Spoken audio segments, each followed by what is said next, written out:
আমি দাদু দিদার সাথে দেখা করব। দাদু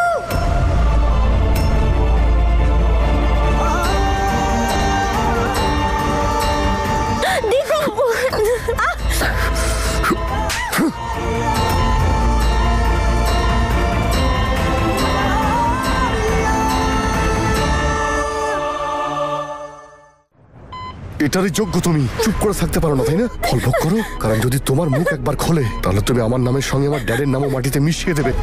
আর আমাদের বাড়িতে ডিভোর্স হয় না নম্রতা। আর এটা যত তাড়াতাড়ি বুঝবে তত তাড়াতাড়ি দাদু দিদার সঙ্গেও দেখা করতে পারবে, নাহলে পচো এখানে। আর 2 দিনের মধ্যে আমি জিতে যাব। আমার জয়ের রাস্তায় কেউ বাধা দিতে পারবে না, আর তুমি তো নাই। আমার মন বলছে নম্রতা এখানেই আছে আর ওর কিছু একটা হয়েছে।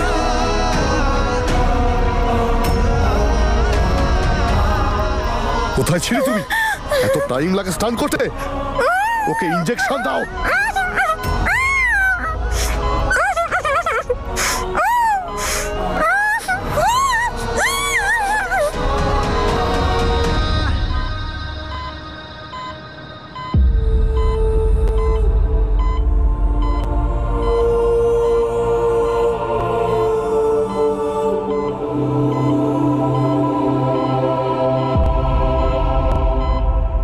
দিদি, আপনি অদিতের কথা শুনলেন তো? সব ঠিক আছে, শুধু ওপরওয়ালার কাছে প্রার্থনা করুন যে আমাদের নম্রতা তাড়াতাড়ি ঠিক হয়ে যেন বাড়ি ফিরে আসে। এবার তাহলে আমরা উঠবো। দাদা, আপনি নিশ্চিন্তে বাড়ি যান। আর অদিত যা যা মেসেজ করবে আমি আপনাকে জানাবো। আসুন।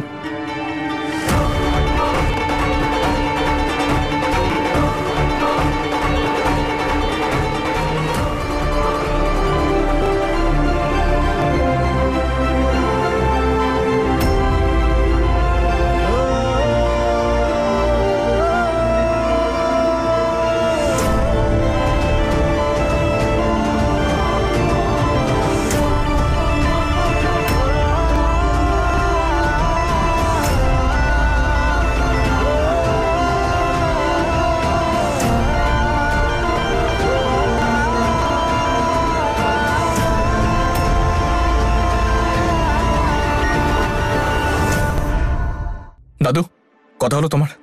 তুমি একটু ধৈর্য ধরো, ওনারা ওকে নিয়ে খুব ভাবনা চিন্তা করছেন।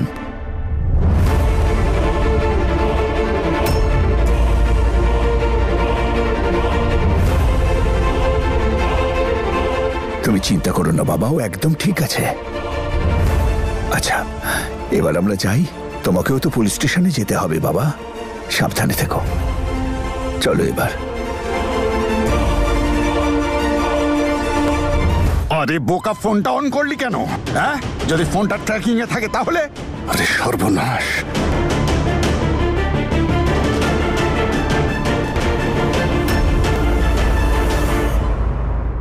যতক্ষণ আমি নম্রতাকে নিজের চোখে দেখছি ততক্ষণ আমি বিশ্বাস করবো না ও ঠিক আছে। আমি যখন বুঝতে পারছি যে ও ঠিক নেই, আমি ভুল ভাবছি না, আমার মন ঠিক বলছে, আমার অনুভূতিগুলো ঠিক বলছে। আমার কিছু তো হচ্ছে নম্রতার সাথে যেটা ঠিক নয়। কিছু তো হচ্ছে যেটা এরা সবাই আমাদের কাছে লুকোচ্ছে। যদি কেউ মিথ্যে বলে থাকে তাহলে সেটা অদিত বলছে। ওই দুশ্চরিত্র কি কি করতে পারে তা কেউ জানে না।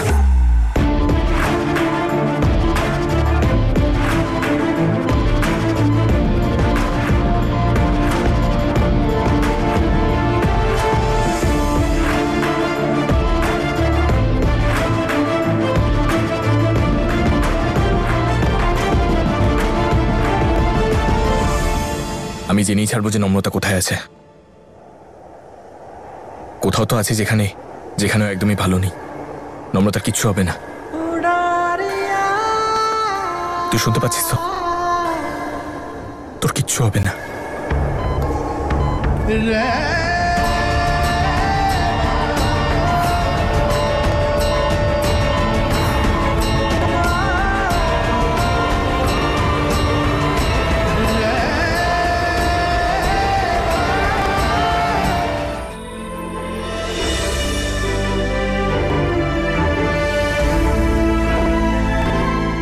যদি ঠিক এইভাবে তুমি আমাকেও ভালোবাসতে শান, কত চিন্তা করো, কত ভাবো তুমি নম্রতার জন্য,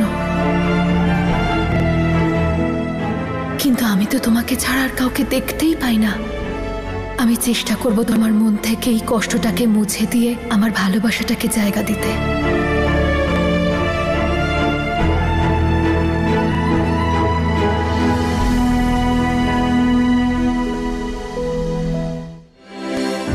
আন্টি, মনে হয় ঈশান খুব ক্লান্ত, ঘুমিয়ে পড়েছে। আপনারা ডিনার করুন, আমি আসছি। মা, তুমি আমাদের সঙ্গে ডিনার করো। না না আন্টি, আমার একদম খিদে পাইনি, সত্যি বলছি। আপনারা খান। Good night, take care. Bye Mallika.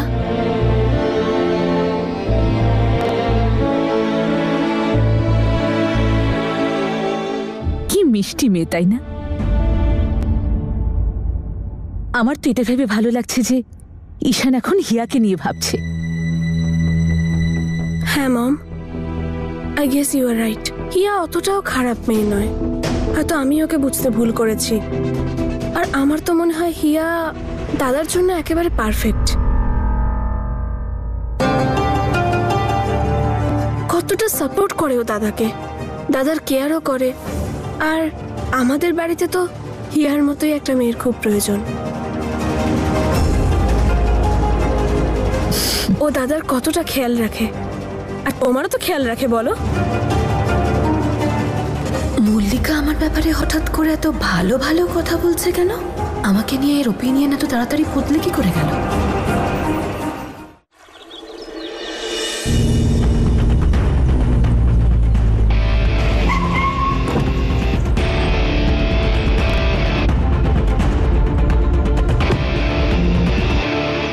জয় হিন্দ। বলো। স্যার, আমি ওনাদের দুজনের ফোনই ট্যাপ করার চেষ্টা করেছিলাম, কিন্তু দুজনেরই ফোন সুইচ অফ ছিল। কিন্তু স্যার, কাল 3 মিনিটের জন্য মিস্টার অদিতের ফোনটা অন হয়েছিল। লোকেশনটা কোথায়? ওনাদের বাড়ি।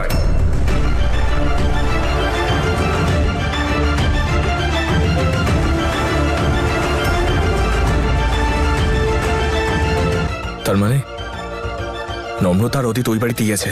হতে পারে স্যার।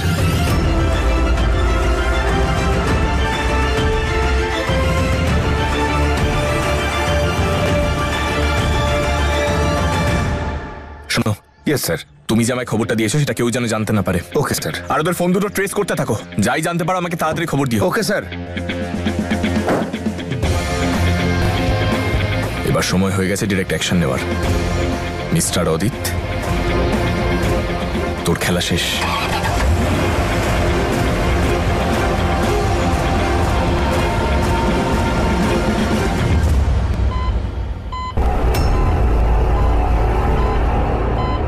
তোমাদের দুজনের অ্যাফেয়ারের কথা যদি মিডিয়াতে জানাজানি হয়ে যায় না, তাহলে তোমার ইলেকশনে হার নিশ্চিত। তোমার যা ইচ্ছে হয় করে নাও, কিন্তু সত্যিটা আজ আমি সবাইকে বলবো। মা ঠিকই বলেছে, ওকে এখানে আর কতদিন এইভাবে রাখতে পারবো? ওর জ্ঞান ফিরে আসার পরেও যদি সবাইকে সব বলে দেয়, তাহলে আমার ক্যারিয়ার শেষ হয়ে যাবে, আমি বরবাদ হয়ে যাব।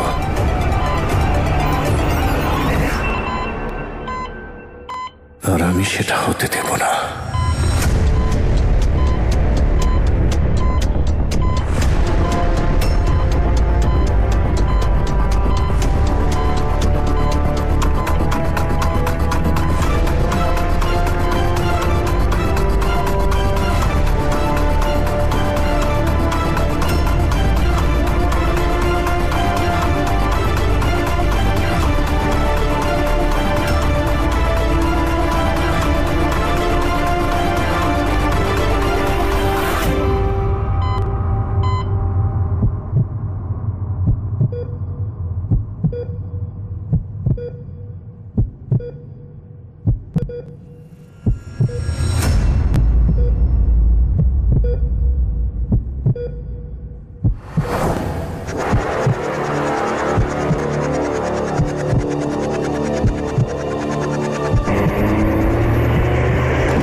তোর মাথা ঠিক আছে তো? কি করছিস কি? ওর প্রেমিক এসেছে, ও যদি একবার জানতে পারে তোকে শেষ করে দেবে। ও সব সময় আমার পিছনে পড়ে রয়েছে, নম্রতাকে বাঁচাতেও চলে আসে ও। দেখ অদিত, তুই অলরেডি সব গন্ডগোল পাকিয়ে দিয়েছিস, তুই নতুন করে আর কোনো গন্ডগোল পাকাস না, হাত জোর করছি।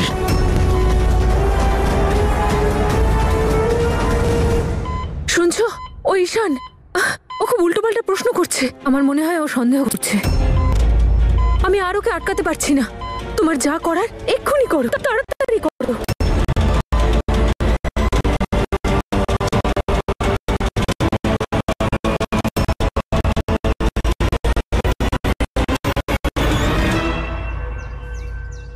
কি ব্যাপার এসপি, এত সকাল সকাল? কিছু জানতে পেরেছি রুদ্রবাবু। কি জানতে পেরেছো?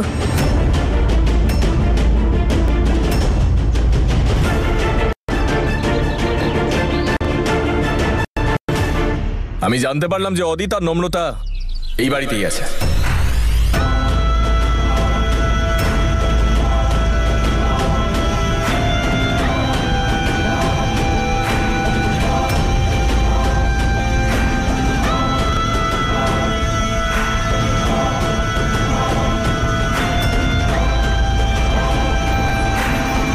কি বাজে কথা বলছো তুমি?